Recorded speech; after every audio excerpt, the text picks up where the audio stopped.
Hi, and welcome to episode 16, Lost in Intonation, How Tone Shapes Cross-Cultural Communication. So today we're going to dive into the fascinating world of intonation and cultural differences, because specifically that happens when you're speaking a language that's not your native language. We, as you guys know, we always talk about German, English, and French and how those three languages differ. Um, and there are some similarities, but a lot of subtle landmines, if you will. Um, Unintentional rudeness. Yep, yeah, here all the time. Um, on the French side, maybe some charming misunderstandings, not so much on the German one. But let's explore the ups and downs and the musicality of speech. I love this. So, as we dive into it, let's first define what we mean by intonation. So, it's not just how you say something, it's the tone, right? It's the melody of the speech. And so it can turn a statement into a question, right? Which happens a lot in English. If your voice goes down instead of going up, you can say the same words, but it has a completely different meaning. It can change a phrase into something that sounds more polite or more sarcastic, more bored, more enthusiastic. Um, and why does it matter? Why does it matter, Astrid? Um, Well, because I sometimes say things and people take it the wrong way. That's why it matters. yeah, kind of piss people off. Or you can make people think that you're like their best friend in the world when really like you're trying to tell them off. Really, really. Most of the time, it's just people are like, well, why is she being so rude? I To the point of where, guys, we were going to call this episode, I'm sorry, she's German, just because that happens all the time. People think we're rude because of the intonation in our voices, and and yeah, to the point of where when James and I first started dating, he was going to print up little business cards that he could just hand out where it just said, "I'm sorry, she's German," because it would be something very innocent. Right? Some would go out to dinner and I would order something, and he was trying to be sweet and take me to like a German restaurant or a French restaurant, and I would order it, and the person would say, "Well, what do you want?" Like, well, whatever it was, ratatouille, and just for lack of a better thing, right? Sauerkraut, and they wouldn't understand. And I'm like, "Do you even speak this language?" And he was like, "I'm sorry, she's German. She will tell you what's on her mind." I love that. That's a great example, right? Where um and this topic came up because I was telling you about this interview that we had seen with Gary Oldman, where he was saying that when he uh, first starts um, getting into character, the first thing that he does is figures out the accent and the intonation because it's so different.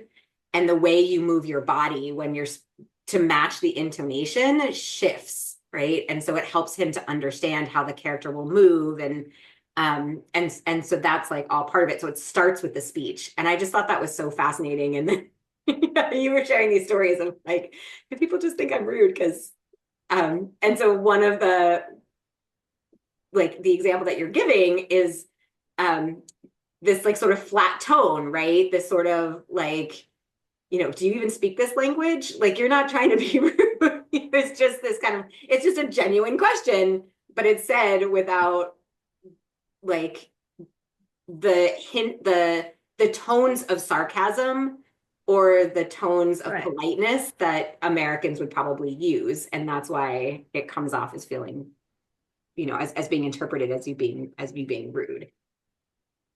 Yeah, and I don't know if I specifically said, "Do you even speak this language?" But it was more, it was like, well, why don't it's right here. Do you not know what you're selling? I mean, Yeah. and more of a, I'm trying to understand. I don't know. Another example, I actually, my cousin was in town 2 weeks ago and we went out and she was out of the blue. She was telling me the story of how she's got an American friend and in, in the past they would go skiing in Colorado together and um, they'd be on the gondola a couple every run. Somebody invariably asks about the accent, right? It happens to me all the time too. I go, oh, where's your accent from? Because their English is pretty good. It's not super German, neither is hers, where, Germans usually they think, they don't think. And but we don't do that. So it's a little harder to place, but she got asked every time, well, so where are you from? Where's your accent from? Oh, I'm German. Okay, where in Germany are you from? Oh, I've been to Germany. Oh, I am German, which is a lot of times that Americans will say, I am whatever country you're from. And you're like, okay, really? So where were you born? And they go, well, no, I was born here. Oh, okay, well, but so is your parent? No, my great grandparents were, but they still consider themselves German. And becomes this really long conversation every time, which is can be a lot of fun. But if you're there to go skiing, and I understand her, she was on the fifth or sixth run up, and again, the same question. And so eventually she was just like, I don't want to talk. And her friend turned bright red and was like super embarrassed. And she's just like, I'm sorry, she's German. Get that a lot. So Yes, people, why wouldn't she want to talk? Well, because she's German. because she's German. I've never felt that I have permission to answer that way. When that question is asked of me, I get asked that question too all the time. And it's interesting because like intonation, like you were saying, just even in like the where are you from, like it can be different based on like your region within your country, right? And US has all these different intonations depending on what state you're from. And Sean used to tease me all the time because of how I pronounced certain words. Like I say Manhattan, and he's like, it's Manhattan. Like there's two T's. Why are you not pronouncing either of them? And I'm like, because nobody pronounces them. Like, right? I'm like, what is wrong with you? Like, similar to you were saying, I'm like, what? No, two T's together make no sense. Like it's just eh. But it Yeah. was, it was really Oh yeah, interesting. yeah. And I don't pronounce them either. yeah. That's funny. Never thought Um, about it. maybe it's because I have German names. Maybe it's the Germans in New York who are just like, we're just gonna totally kidding. But yeah, right. And then there's the Boston accent and there's a Southern accent and like, and so there are these accents that shift the intonation. Um, and when right? Like you can pick up on, oh, this person is from that region because of their intonation. And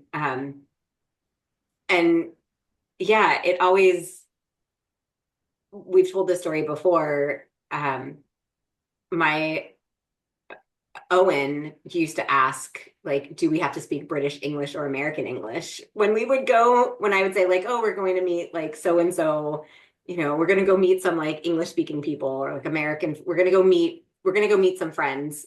And he, do we have to speak American English or British English because the intonation's different. And he heard the difference, like, even, as a young child, like, understood that there were different words, but also the different language or the different intonation. And um and you were talking about how when you first learned English in Germany, it was with a Leicester accent. So like a different intonation than, so yeah, it is such a part of your cultural identity. And then to have children, like when we first moved back to the state, or not moved back to the States, obviously, when we first would go back to the States and we would see people we hadn't seen in a while, I would people would often say, like, oh, your kids have such cute accents. And I was like, what are you talking about? Like their English is perfect, right? Like their French is perfect. And they're like, but they could hear the influence of having, not been raised in America surrounded by people speaking that same type of accent. in their intonations, because most of the vocabulary that they learned, they picked up in books, not hearing it, but reading it. And so they had to figure out what the word, they figured it out from phonetics. And so they would pronounce it differently, or their intonation would kind of follow the French way when they spoke English, and it would follow the English way when they spoke French. Like it kind of got mixed up. And so people could hear that accent. And yeah, I was always like, oh, that's so weird. Like, I don't hear it because I was around them all the time, right? Um, I get that when I go to Germany. Every time I go to Germany after being here for a year, people will say, "You have an accent," and it's not. They don't actually mean that I have an accent because I don't. I speak German all the time. Every single day I speak German, but it's the intonation that's different. And at one point, I had that conversation with somebody. I'm like, "Are you sure? I don't think I have an accent. Like I'm pronouncing the word exactly the same way. Each individual word is pronounced the same way, but." It's the intonation, and I've had those conversations. If my I remember one time my parents had bought a phone, old type of phone, right? Like so, we're talking 20 years ago. They had been in the States and they bought this telephone system for the house at I don't know, Sam's Club or Costco or something, because it was such a great deal. And you couldn't get those types of phones in Germany for that cheap at that time. So they brought it over and then realized it didn't work. Never tried it while they were in the States, which mistake number one.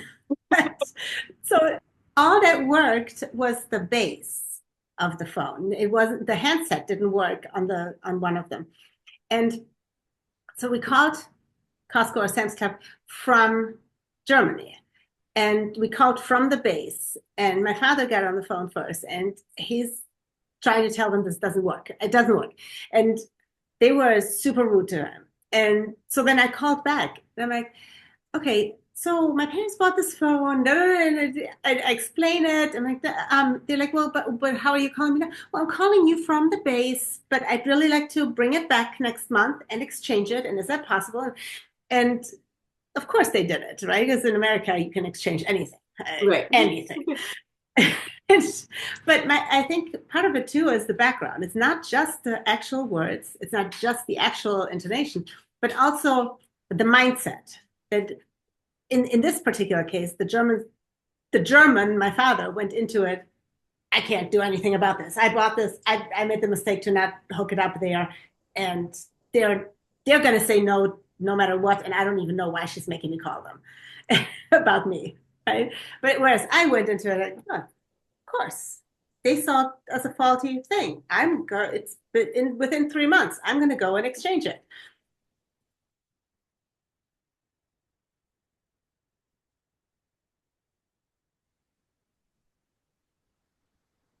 Yeah, I So think that concept of like the energy behind is huge. Like it really is a big part of the intonation. Um,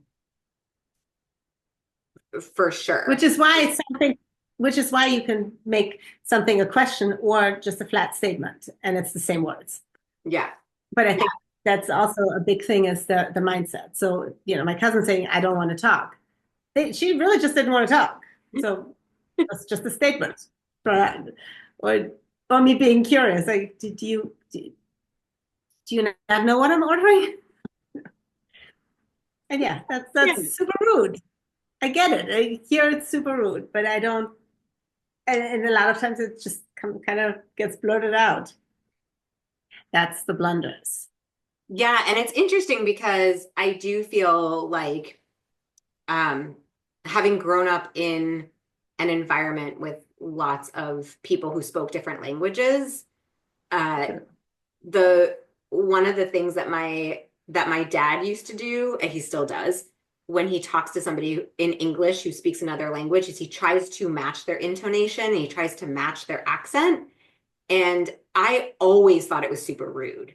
Like I was always embarrassed because I was like, dude, that's not how you speak. Like, I was why about are to ask you you that being question. condescending? Like, which wasn't his intention, right? But it was, and I'm not sure that other people took it that way. Um, but now being on the flip side, like when I've never had a French person that I can think of try to match my accent. I've had them make fun of my accent. So um, I think like it's almost like, right, I'm like, oh, that like like, and they're like blatantly making fun of my accent. Like they say I'm make like, oh, your accent's so cute, blah, blah, blah, and then they try and imitate me. So it's clear that like it's coming from that place um of not trying to meet me where I am, trying Right. to, and so I'm like, oh, like if is that less rude? Like, is it less rude if you tell the person I'm making fun of your accent, or if you're trying to match them because you're trying to establish rapport and be like, oh, okay, like I'm going to speak in your way so that you can understand. And it's funny because again, like we've talked about in other episodes, like my kids have never had a native English speaker teach them English in school. So they've always had an English teacher, even English teachers who've had really good accents, but they've always had accents. Um, and so it's interesting to have this conversation with them because we always used to say, like, they're your teacher, you have to be polite and respect them and, don't correct their accent. Like, just learn how to pronounce it the correct way. But then again, they're going to school in France. Yeah. So maybe the teacher would not be opposed to them going, hey, that's actually pronounced differently. Yeah. You could, I don't know. In Germany, I think that's totally doable. Even when You you could were absolutely, like 4, 5, 6 years old and your teacher was an no, no, by the time you're in middle school or high yeah, school. No, yeah, I agree. 4, 5, or 6 is maybe a yeah. little. Um, But it's funny how you said you were embarrassed because your dad did that. Now your kids are embarrassed because you did it. Because I was about to ask you. So, because I've had my children say, "Mama, you can't say that like oh, that." yeah. Yeah, no, I often like we talked about what my kids will do is they're like, nobody under 50 says that. Like, right, like Yep. or like nobody under, right, like or nobody over, like they'll insult my age, right? They'll be like, oh, like that's old, that's like Queen's English, or they won't call it Queen's English, right? Like they'll be like, oh, that's old French. Um, because I'll Yep. say things like vachement, which was like a word that I learned in 1992 when I came to France, right? Which honestly, not for nothing, that translates as cowly, right? And it means like very. And I'm like, I think that's kind of cool. Like, oh, that it's like hella, right? When we talk speak in English, like that's the 1990s word for very. Like that's hella cool. Like that's cowly. Like I actually think it's really funny, but I understand that that's what that would be like me making fun of my parents saying like rad and like whatever and they would kind of go into their 1970s slang. I should be like, oh. So yes, there are those generational pieces on top of the cultural pieces as well. Yes. All the time.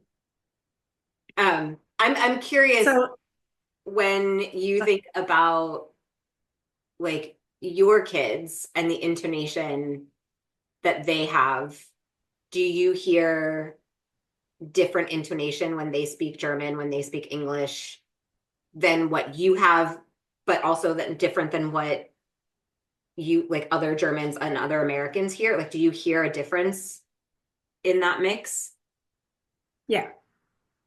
I especially with my daughter because she's super fluent in all the languages, but her German still sounds more like an American is speaking it, whereas her English does not. She gets the whole, oh, you have an accent all the time from people here, which is crazy because she born here and grew up here. And So, but I I'm don't know. curious about that specifically the intonation because like we were talking about like one of the things I noticed with Sean who grew up in Geneva, right in that in half the day in English, half the day in French in a bilingual school.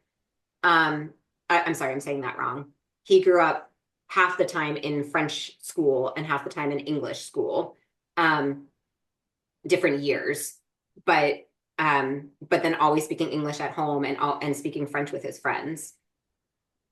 I notice that his personality is very different, kind of going back to the Gary Oldman, like the intonation that he has when he speaks French changes his body language. Like it changes how he moves when he's speaking French versus when he's speaking English. And sometimes he'll say things like we've talked about before, like he's starting to speak French with a bit of an accent so that he doesn't get called out by people who think he's being rude. So we've shared that story before, that like he would speak as an American in French, and there's such a formality in how you speak to people in French, like work people, that he pissed people off who thought he was speaking down and being rude, but he was using, right, he was just translating how he would say something in English Right. into French. And so as he started to say, okay, I'm going to change my accent in French to sound more American so that that doesn't happen, it's changing his intonation in how he speaks. So his like voice is going up when normally in French it wouldn't, or it's staying flat when normally in French it wouldn't. It would. Yeah, and so I'm curious, especially with Franzi having gone back, and then like, do you notice shifts and changes in the intonation, like in how, not just how she's pronouncing the word, but like the melody of how she's speaking? A little bit, but she doesn't speak that much to me because I correct her all the time. She's almost 18. That too. That too, but also she likes to text me in German more than she actually likes to speak in German these days. Oh, that's funny. We'll see Especially tonight. I'm since her saying German probably, like she's speaking in like street German. Like we were talking about before, not the language, exactly. having just been there for a year, like she's probably speaking in a much more culturally, like, to like today speak. As opposed to me, who speaks in a culture like 30 years ago speak. Yeah, Oh, I that's mean, that funny. was Sean's thing, right? Like he was like, yeah, I speak French like a 14-year-old because I was 14 when we moved back. Like I speak French fluently, but I have the vocabulary, um or the formal training of how a 14-year-old would speak, which was why he wasn't saying like Madame, Monsieur, like avec mes salutations distinguées, right? Like, Right. that formality. He was just like, bonjour, like, I need this. Like, thanks. Right. Right? Like, he was grammatically correct, but he was being culturally rude. That's fine. Yeah, I've noticed I'm definitely a much nicer mom in German or French than I am in English. And that's because I picked most of it up as a teenager, where, come to think of it, we had this conversation before, and it's going to have to be a different episode because we're running out of time, but about rude words, like actual bad words in the different languages. But yeah, when I was 16 and in college in the United States, I picked up some pretty foul language. And when I get angry, that still kind of comes out in English. And I would not do that in French and very rarely in German. Yeah. It's So, interesting that you're talking about that, because I think, to me, because I still don't have the confidence in my pronunciation in French, and therefore in the intonation, like my intonation in French is much more the way that I speak in English. Um, I notice that like, so I'm much more insecure when I talk. I also feel like the way that I express my anger, the way that I express my emotions is different in my speech, right. because I don't give myself permission as much to get angry, because I don't have the vocabulary to be angry in French the way that I have the vocabulary to be angry in English. And so if I'm in a situation where I'm angry, like I get much more like shaky, and I stop speaking, um I stopped caring about the accent and I go much more into the like, I'm just gonna like get this out. Like, and I don't care if I'm speaking grammatically correct. Um, and I don't care about my pronunciation and my intonation. And I think it shocks people because there is, like we talked about, this um flatness when there's a different intonation in different when you express things differently with different emotions that doesn't translate as well when you're just translating word for word. And so when French people are angry, it sounds very different than when American people are angry. Um, in That's terms of funny like you would say. how they are speaking, how they yell, how they like the melody, the sing song of the emotion is very different. And I sometimes agree. like I don't like you were saying how we started this story, like started this episode, like you're not trying to be rude, you're not trying like it's just you're just like I don't understand. And that cultural difference makes it come out differently than, for somebody who is expecting it to sound differently, to hear your confusion presented differently than how you're presenting it. Or not presented at all. Or Maybe a not lot of presented. times, yeah, I feel like this whole there's a phrase in the United States where to if you don't have anything nice to say, don't say anything at all. Yeah. Germans don't So have that phrase, is any what I'm hearing you yeah, any say. kind of criticism is not nice. And like in France and in Germany, we complain, and if we find somebody who complains along the same line, now we're best friends. Like that's Yep, how people connect. Um, but 100%. And you're going to say what you pretty much what you think, even if it's not nice. exactly. If I buy a new outfit, I will ask a German or a French person if it looks nice, not an American. Like, my French friend will look at me up and down and go, "Did you get dressed in the dark?" Um, but Yeah. to your point from before, real quick, and this is for any parents who are raising third culture children. Um, you had I totally lost my train of thought. I don't know About what asking I'm doing here. intonation, the sing But song. the sing song, no, but also the fact that you said when you get angry in French, you're missing the words.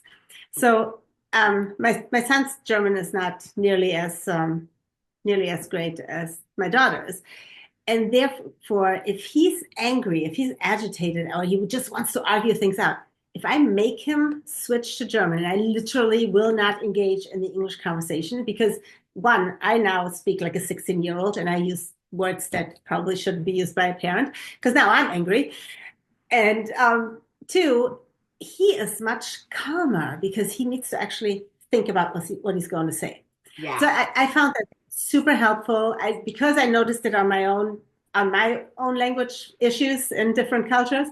I found that super helpful for raising my kids in who are much more comfortable with English than they are with German or French, and but them being raised here too. I don't want them being rude to me like that. Certainly not in public, and I certainly don't want to yell at them in public like back. So it's easier for me to switch into a different language. Yeah. Running out of batteries, so I have to go find a power. Well, it's perfect timing because we were going to wrap this episode up anyway. So we're always curious to hear your stories, to hear, what do you notice when you're speaking one language versus the other in terms of your intonation, in terms of how you express your emotions, your feelings, and what do you notice about your culture, when you compare it to how you grew up, the culture that you grew up in versus the culture you live in, or your culture, your generation versus your kids' generation in terms of these things What do like, your kids say? yeah, do your kids say, "Oh, she's like she's not rude, she's just German"?